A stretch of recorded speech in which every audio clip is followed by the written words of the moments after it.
Good morning to everybody. It is Tuesday. And if it's Tuesday, it's time for Jason Sukamel to pop in and be a guest on the show. Now, listen, Wednesday is Jason's real recruiting day. So let's get it. Let's make sure we have that thing straight, right? Jason, what do you need to tell everybody about Wednesday? Because I know you're kind to come here on Tuesdays. Wednesday, 10 a.m. is the recruiting hour with me and Chad Hastings. Just kind of talk about the week's events of recruiting. We'll talk about another commit Texas got, third Friday in a row. And they had a big visitor on Sunday. Lots to talk about. So we'll have that covered, that and more covered on the recruiting hour Wednesday, 10 a.m. with Chad Hastings. And who's that brought to you by? Who's your sponsor for that, Jason? That is, I should know. It's Longhorn Wealth Management. Okay. Longhorn Wealth Management out of Dallas. He has a great opportunity. Amr, I don't know if you've ever seen it. He and his 6 siblings all went to University of Texas. Oh, wow. Yeah, so they're pretty impressive family there. But Longhorn Wealth Management handles all your investment needs, tax help, anything and everything. So good partner to be with. And they have a free 90-minute consultation for Orange Blood subscribers. Sweet. Well, Jason, speaking of wealth management, I came across. I should get credit for a hell of a transition there, Jason. That was amazing when you really think about it, right? I came across an interesting article on AL.com, the Alabama sites. Kind of used to be part of like the Booth newspapers, and then they're part of I don't know who they're owned by now, but anyway, I used to be like mlive.com, and there's al.com. So anyway, what the reporter by the name of Matt Stahl came out with a really good original research, though, Jason, and I thought it'd be a good topic for us to kind of dive into. A little bit off topic, not specific to like recruits or anything to that effect, but find it very interesting. And he kind of broke down, Jason, how much teams have spent in the SEC on their recruiting. And that's a separate conversation from NIL, but just recruiting at itself. And it come to find out that Tennessee, Jason, spent $5.4 million, Jason, $5.4 million in the physical year of 2024. That, number two was Alabama at 5.2. And Texas was at like 3.9, right, Jason? 3.6. 3.6. Sorry, 3.6. I'm sorry, my old eyes have deceived me. 3.6 compared to 5.3. So Tennessee spent $2 million more than Texas, in this the battle of UTs. I just kind of, when you kind of saw that, I'm kind of curious at like what were some of your initial thoughts? Yeah, like look at Texas being cheapskates, only spending $3.6 million, right, Anwar? Like, what's up? My thoughts were a little surprising, but I mean, I would not have picked Tennessee to be the biggest spender. And I think it was from July 1st to June 30th. So that's kind of their calendar year for recruiting, if you will, I guess, for whatever reason. But I would not have picked Tennessee to be the number one team in spending.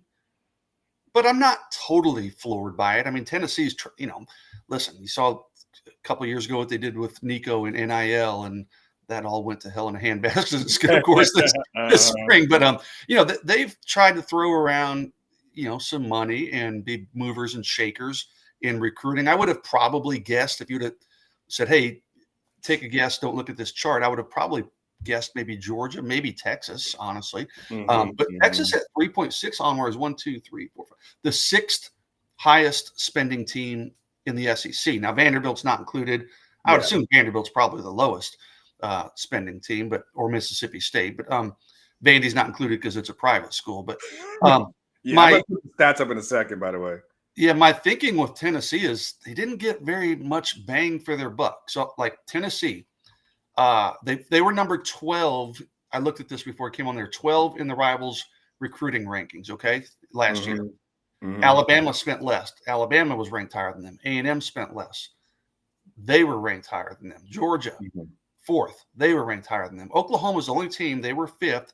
That was ranked below Tennessee. Texas, of course, we mentioned, sixth in spending. They were number one class in the country. Florida, seventh. LSU 8th in spending. LSU spent $2.5 million, so less than half, and they were ranked ahead of Tennessee. So, spending doesn't always make the big difference. Now, if I'm being completely honest, onward, take some of that money you spent, whatever the hell you're doing on these official visits, to get up to $5.4 million. Put it towards NIL, because that's probably going to make a bigger difference in all the flashy stuff you're doing on these recruiting visits. So let's before we let's get into. I'm going to show everybody what we're talking about, Jason. So let me see if I can put this on the screen, and let's maybe just maybe we can just kind of walk through it so they can kind of get a visual. Let me enlarge this a little bit, guys. I'm going to take you guys off the chat. Actually, I don't necessarily have to. Hopefully, it's not distracting for you. So we see here Alabama here, and you just kind of look at the top. Every time my mouse goes here, you're going to see the number pop up at the top. Okay, so you got Tennessee, as they say, at this 5.378, and again, this is AL.com that has this. You've got Alabama there at 5. To be clear on real quick, these are the information they got was from open records requests. So these are the figures that were reported by the school. So you got to figure they're fairly accurate. If anything, they might be on the low end, right? Because who knows what doesn't get reported. But these are actually, it wasn't like the AL.com just kind of cobbled together this information. No, they, kind of guessed at it. This is actual reported figures by each university. Yeah, and Jason, so we're clear, and I can make a joke. This doesn't account for any, money that might be off the books for kids to go out and have a good time and have no singles that they were given to go to the strip clubs or anything like that. Exactly. So that's in the drawer in someone's office, and that's a little bit different than this, right? Yeah, so, exactly. Yeah. So we got 5.3 for Tennessee, which is fascinating there. I want to get into that in a second, but I'm just going to go through the numbers. Alabama is at that 5.2 mark. Texas A&M is at 4.1, at million that they spent. Really interested at Texas A&M and Georgia, really close, Jason. Not much separation there from a 4.1 to right around 4-ish for them. Then you go down to Oklahoma at a 3.8. And then you got Texas at a 3.5, which is fascinating, Jason, because I guess it doesn't cost a lot to rent Lambos. Like, I don't know. Yeah. Because it's interesting because Texas has all the, they get all the attention for the recruiting visits and bringing out the Lambos and everything. But, that 3.9 doesn't compare to the 5.3 that Tennessee is spending. And we have to spend a lot more time there. Then there's a drop after that, Jason, right? So we got 3.5 there. Then it drops to about 2.7 for Florida, which is interesting as well, because I thought Florida's recruited kind of well, though, haven't they, Jason? Yeah, they have. They've made a strong surge late in the recruiting cycle last year. Yeah.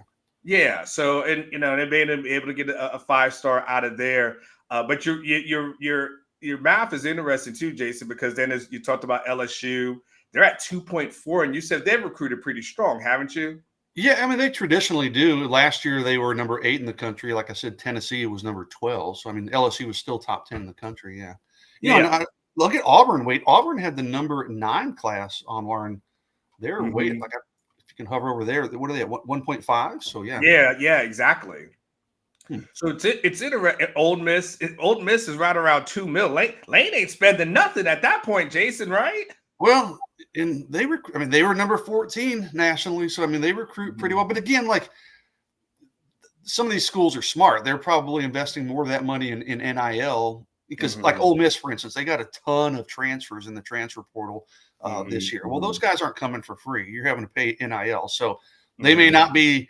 Maybe they're not feeding them quite as big of a steak dinner when they're on their visit, but they're probably spending more on NIL. Yeah. Yeah, we've got South Carolina at 1.9. South Carolina, from a recruiting perspective, Jason, where's South Carolina at? I mean, we know they've got a great coach and a really good coach. Maybe not great for Beamer, but really good coach. Are they coaching up the guys that they have, or how have they been doing from a recruiting perspective? Probably more of the former. They were top 20. They were number 20 last year, but I don't follow them closely, but I would think that's probably not the norm for them to be in the top 20. But in this particular class that we're discussing, they were number 20 in the team rankings last year. Missouri, the next one was 22, by the way, and then Kentucky was 24. As we kind of go down this list, I don't know where Arkansas. Let's see where Arkansas is on this. I don't see. That's one school. Arkansas is 29. So all these schools are top 30, and even Mississippi State's number 34. So, well, Mississippi State is interesting. Mississippi State did not go over $1 million. Yeah. That's sad that we're like laughing at them for not spending $1 million on hosting recruits, right? So, yeah. So it's interesting from a sweet spot perspective. Do you see any correlations there, Jason, with spending money leading to on the field that kind of success, or do you think some schools are just overspending as far as their recruiting stuff is concerned? Yeah, I don't really see a big. I mean, your big dogs are your big dogs, right? I mean, I'm sorry. Speaking of dogs, yeah, dog sitting. We are dog sitting our neighbor's dog, and this dog, we just got it last night. It's freaking neurotic, man. So bear with me. Sorry, but no, you're good. You're good. The big dogs are the big dogs. I mean, Alabama, Texas, Georgia. Texas A&M, Tennessee, the teams that are going to compete. Look, if you divide this list in half, it's 13 teams on there. If you take the top 1, 2, 3, 4, 5, 6, 7, I guess you could put LSU, the top 8 on that list. Those are your perennial conference championship contenders, right? I mean, Ole Miss might straggle in there every once in a while, but then you look at the other schools and they're kind of the bottom half of the SEC. I mean, maybe Auburn makes a run every once in a blue moon, but it kind of is. You kind of look at the top half of that chart and then the second half of that chart, and it does kind of correlate to which teams are consistently competing for championships, or just in that discussion at least. Yeah, I mean, it's interesting because, like you said, because Ole Miss has got a good program, right? And South Carolina had a lot of quality wins last year, but I see, but neither one we're talking about as playoff teams. As could have been almost South Carolina, but again, is that going to be a consistent thing with South Carolina, or was last year more of a one-off? I don't know. So when we start talking about this thing, Jason, right? It's really interesting. We're essentially talking about hosting, right? Like, can you break it down when that chart and what are they really talking about? What's being spent and what is happening with that money? Yeah, if we had a little bit more time, I'd be interested to see, did Tennessee just host way more recruits than someone like Texas on official visits? I don't know. I mean, I'd have to go. That would take a lot of research. That would be that'd be a good Catch's 10 thoughts for the weekends when he has a week to look into research. But what that entails, the big part of that, of course, is you're flying the recruit, and usually 2 parents or guardians or whatever. You're usually flying them in. Okay. Sometimes they'll drive in. Sometimes you can have a car service bring them in if it's like a guy from Dallas coming to Austin. So really? They travel there. They put them up in a hotel, and they're not putting them up at the Comfort Suites or Comfort Inn where they're putting them up at the Four Seasons in Austin, right? So I don't know where Tennessee puts their guys up, but I'm sure it's the nicest hotel they can find. You're feeding them for basically 48 hours. You're feeding them 3 meals a day. Again, we're not talking, hey, go to IHOP for breakfast. It's like they're taking them to Vince Young Steakhouse, or whatever, nice lunches, nice breakfast, probably room service if they want it. Entertainment. I know Texas does a lot of Top Golf type stuff. Just various entertainment. They take the parents out on the lake sometimes, and then just a lot of frivolous stuff like decorations. I mean, one year I was reading Texas had ice sculptures brought in. I mean, you mentioned the Lambos. They lined the football, kind of the walkway to the football facilities with that kind of stuff. I mean, just all this, glitz and glamour stuff. I was reading this morning when you showed me that article. I was like, how much is an average official visit cost? Well, I don't know that number, but I did see an article from back when Arch Manning was recruited. So we're talking 2023. So 3 years ago, there was one weekend when Arch came in, and Texas spent reportedly like $240,000. Well, it averaged out to about $30,000 a recruit. Okay. For the weekend, which freaking blows my mind. Amor, what could you and I do? Where could we go for? I don't know if I could spend $30,000. 30,000. I'm going to Paris and I'm going to Italy. I don't know if I could even spend 30K, but it averaged out to about $30,000 per recruit. That was 3 years ago, Anwar. Hey, cost of living, cost of everything's gone up, man. So let's just say it's 40,000 right now. Okay, if that's accurate, seems crazy to me, but if it is 40,000, Texas is going to bring in around 50 official visitors in the month of June. So that's what, 2 million right there, just on those official visits. Then where does the other couple $1 million come from? Just some of this other stuff I mentioned, but I guess it all adds up in a hurry. But yeah, man, it's crazy how much is being spent on these official visits. I was going to say, and what is it? Does that? I was just about to ask you. Does that factor into the unofficials that kids take as well? No, even like for instance, Texas they had 3 of them. They called it their Texas City Limits weekends. Okay, these are April and May when the recruits would come in, they'd go to the scrimmage, and then they'd feed them crawfish or barbecue or whatever. Those players, they pay for their own transportation. They have to, they give them free parking. That's it.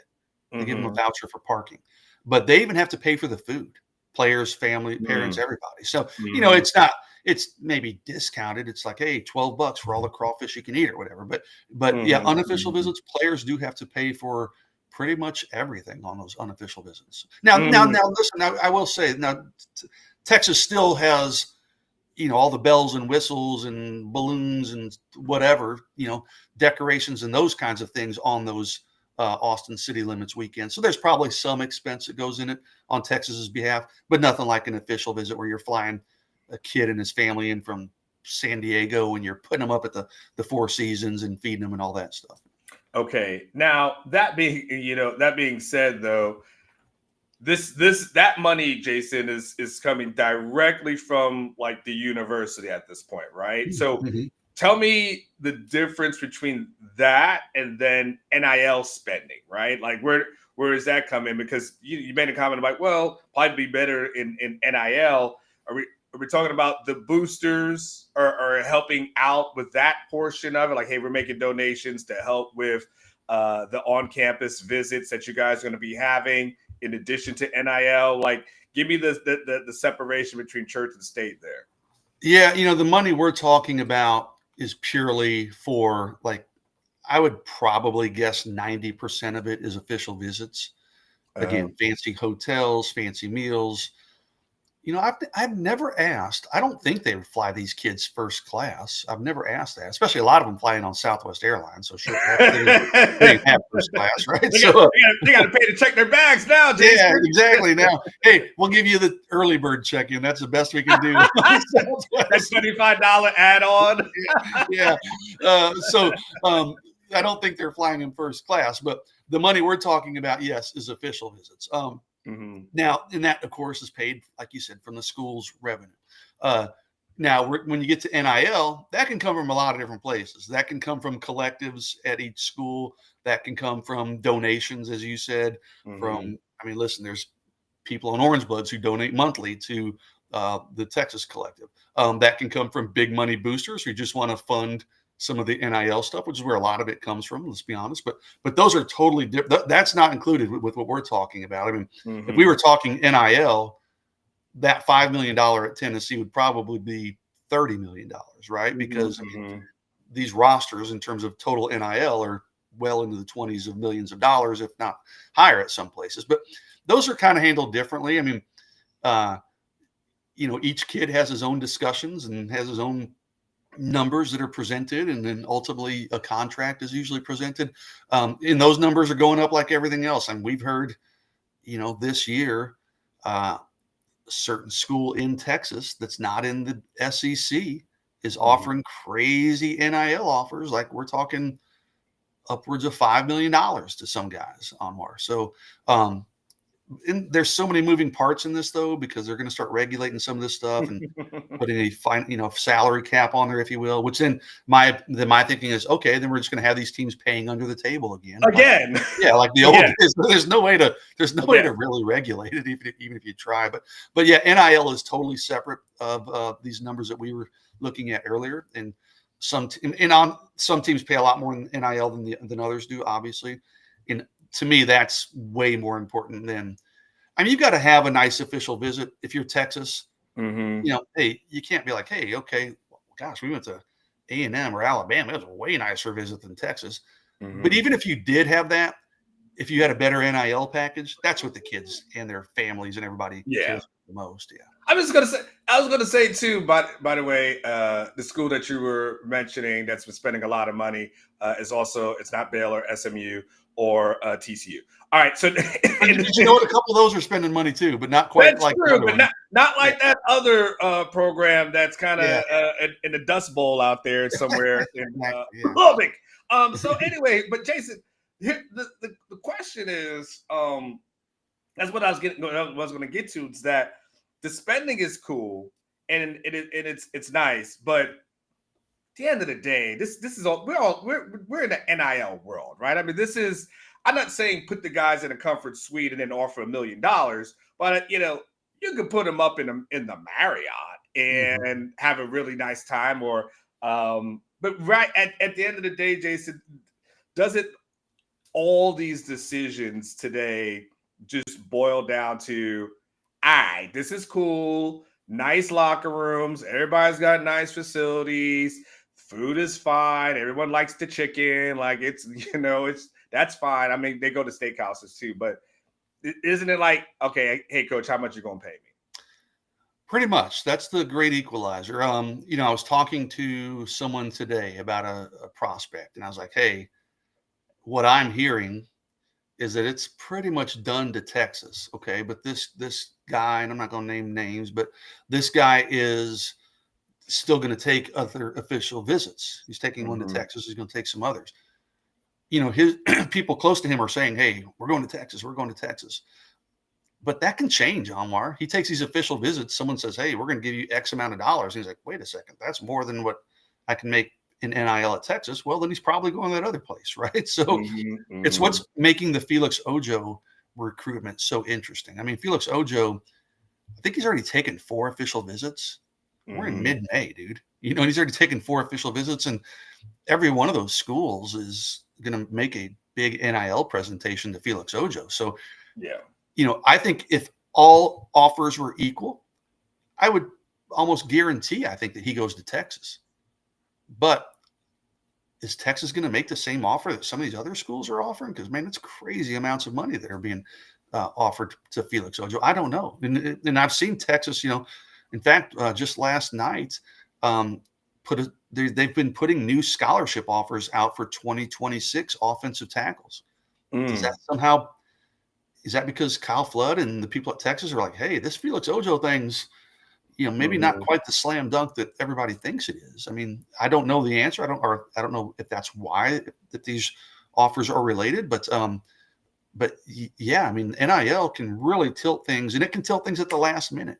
Yeah. And we've seen, to be fair, we've seen it tilt things in Texas's favor at the last minute, like Justice Terry last year. So, I don't want to say none of the other stuff matters. I mean, obviously I'm reporting on it for a reason, and I'm stalking these kids and spending every weekend at the airport in June for a reason. But yeah, I mean, NIL is a huge part of these decisions, more so, like you said, probably than what hotel they put them up in on official visits. Can I tell you about, can I give you a little gripe, Jason, real quick? I had like a little note in my column, but I hear these coaches are complaining about pay for play, right? Pay for play. Nick Saban, leading the charge against pay for play. It was so ironic, by the way. Yeah.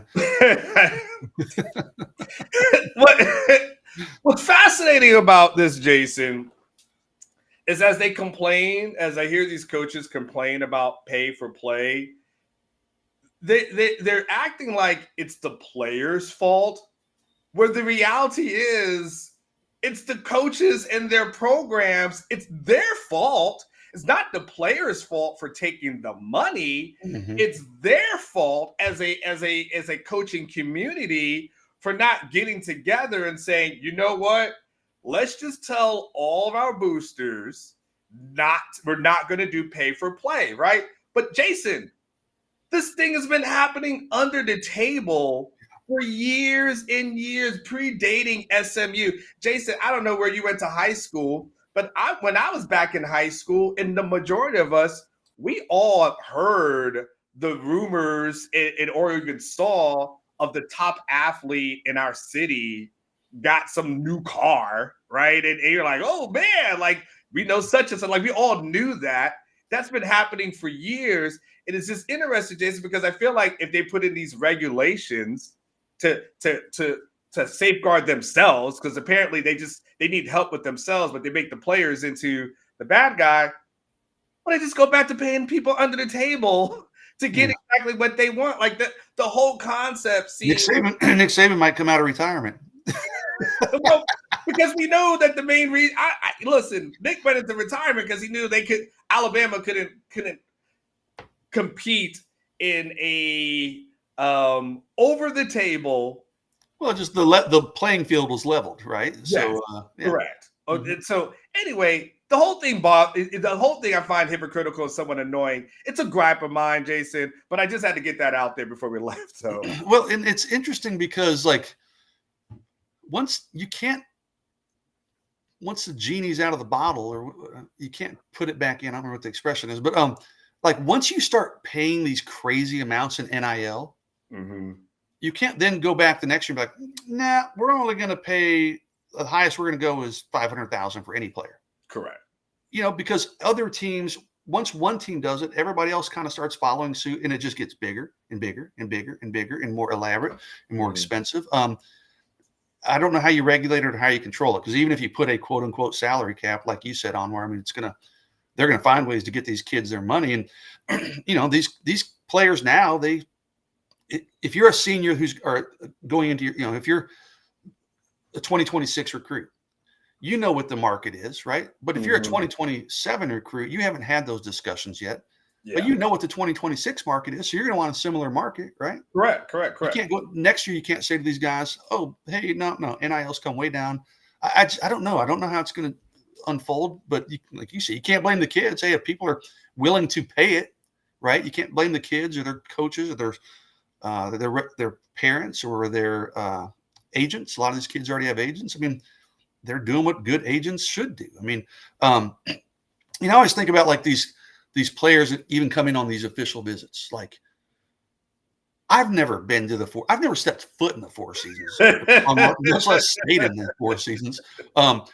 So like, imagine you're a 17-year-old kid. On a 17-year-old kid, some of that might be lost on them, but I bet their parents are like, "Holy crap! Like, I've never been to a hotel like this or been to restaurants like this." And that's just trying to get them to campus. So, I mean, it's just the way the system works. I mean, there's a lot of ass kissing, a whining and dining, and a lot of expenses. But it's not the fault of the players or the recruits. Absolutely not, man. You can't blame them. Well, yeah, and again, Jason, I just go back to even if there's a cap, right? And you might say I know the market was $1 million here, but it's now 500. People are going to find ways to get you that extra 500-600, right, Jason? Like that, we're acting like somehow this will solve the problem. Like, there'll be a different way. Somebody will find a backdoor way in order to get you certain things. Like, okay, this is your NIL package, but here's a big bag of money too. Yeah, there'll be a bag of money. A bag of money that comes in, or they'll just say, hey, through your agent, he's able to, because your agent can get you quote deals on their own, right? Right. Well, you can just tell the agent, hey, such and such, whatever company, I don't want to name a company, refrigeration company, why don't you contact this person? And I'm pretty sure, wink, wink, that he may have an extra 600,000 over there for you for Vance refrigeration, right? Yeah, I mean, there's going to be ways to get around this, right, Jason? there will be, and that'll, I mean, absolutely will happen. And frankly, the NCAA has never had much teeth in that enforcing that area, right? Well, they're more diluted now than they ever were. So college teams they're not going to be afraid of making side deals or paying under the table or whatever, because nobody's afraid of the NCAA as it stands right now. They weren't 10 years ago. They're certainly not now. But yeah, you're right, Elmer. They'll find, hey, well, individual NIL deals. They'll find loopholes and ways to get these guys their money. Last thing, Jason, and this would be helpful for the people who watch the show, right? When you see these NIL evaluations on players, and I think On3 has them and stuff like that as well. How much of that do you believe, right? Because I'll see something on Arch.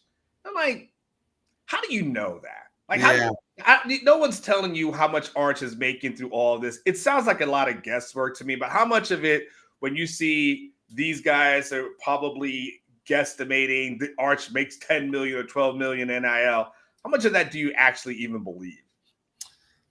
Not much. I haven't looked at those things in a while, those NIL valuations, but some guy, you can tell, like, hey, Arch Manning's going to be, a quarterback, a 5-star quarterback's going to be having a higher valuation than a whatever, cornerback or something, or a safety. But I don't know how accurate they are. I don't, I don't think they're entirely accurate. But I haven't looked at those in a long time. I know when they first came out, I was like, oh, that's kind of interesting, but it seemed like they were wildly off the mark. Maybe they've gotten more accurate. I don't know. But I don't quite pay a lot of attention to those. I never bought the notion, Jason, that Quinn Ewers had an $8 million offer. That's so dumb, dude. First off, I heard 5, and I thought that was crazy. And then somebody reported 6, and then 7, and then recently somebody reported 8. And a year from now, it'll be like, he turned down $10 million to go to Ohio State. It's like, that number just keeps getting bigger. Just, because it makes the story sexier. Like, oh, he turned down, the bigger the number, the sexier the story, and nobody has to back it up with any facts. So that number just keeps growing. It's like a, stupid wives' tale. But yeah. All right, Jason, you'll be on tomorrow, 10 o'clock. Tomorrow, 10 a.m. And then I'll be modcast later today. But the recruiting hour tomorrow, 10 a.m. sponsored by Longhorn Wealth Management.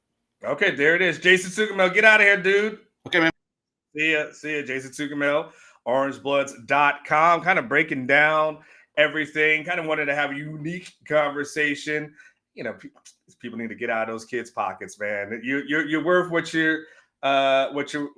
someone's willing to spend, and that's kind of what it all boils down to as relates to it. So, but yes, Sailor Joe, did you just read the headline right? Yes, man. Sailor Joe, you got to go back. All right, Sailor, just for you, Sailor, because I like you. I'm going to show you something real quick, and then we're gonna wrap up the show. This will be for those who joined the show late as well. All right. This was by AL.com. It's kind of the whole thing was what teams spent on recruiting, not NIL, but their recruiting budget. All right, Sailor. Tennessee led. Just recapping. Tennessee led all the SEC in spending on recruiting, not NIL, but just hosting and having people in and all these kind of things and putting people up and so on and so forth. They spent $5.3 million. This past in that fiscal year of 2024. Okay, Alabama was second at 5.2. You've had Texas A&M at that 4.1. You got Georgia at 4, Oklahoma at 3.8, and then of course you've got Texas at 3.5. So you're talking about 5.3 to 3.5. So you're talking about just basically almost like a $2 million difference, kind of rough estimate kind of stuff. Followed by Florida, a little bit of a drop off there. Florida at 2.7, LSU at 2.4, Ole Miss at 2 mil, South Carolina right around the same things. Missouri kind of spends at 1.5. I think they do a little bit more of an emphasis at that program on NIL more so than anything else. You got Auburn at 1.4. You've got Arkansas at the 1.3, Kentucky at 1.2, and Mississippi State not cracking. Mississippi State still also does a lot of JUCO stuff. So for Mississippi State, their expenses are probably a little bit less than most programs. So you can see the huge difference there. So yes, Sailor, you did see it correct. And now you are absolutely caught up. Sailor, also just go back to the beginning, and Jason also broke down what it looks like from the recruiting numbers and recruiting rankings as well. So make sure you go back and check it out. And it's okay, Sailor. You can't. It's all right if you was on 3. You're now here. So just go back and check it out from the beginning, and we'll go from there. I'll be back tomorrow with more things to discuss, more things to have conversations about. So get ready for that. Podcast coming on at noon today. So make sure you guys go ahead and check that out, and all the other shows that just like it. Just be like, man, I like that. I like that video. I like what Anwar did. I like what Unk had today. So go ahead and like the video, and then go ahead, subscribe to the channel if you have not done so. But make sure, at the very least, just hit the like button. That'll be appreciate all that. Appreciate y'all. I'm out of here. Y'all take care. Peace. Go spend your money. And remember, I always say, live each day like it's your last. One day it will be. Go out, have a fantastic day. Do something nice for yourself. I don't know what it is. Buy yourself a nice little lunch. I don't know, go somewhere, buy yourself a nice little gift certificate, but do something nice for yourself, because you absolutely want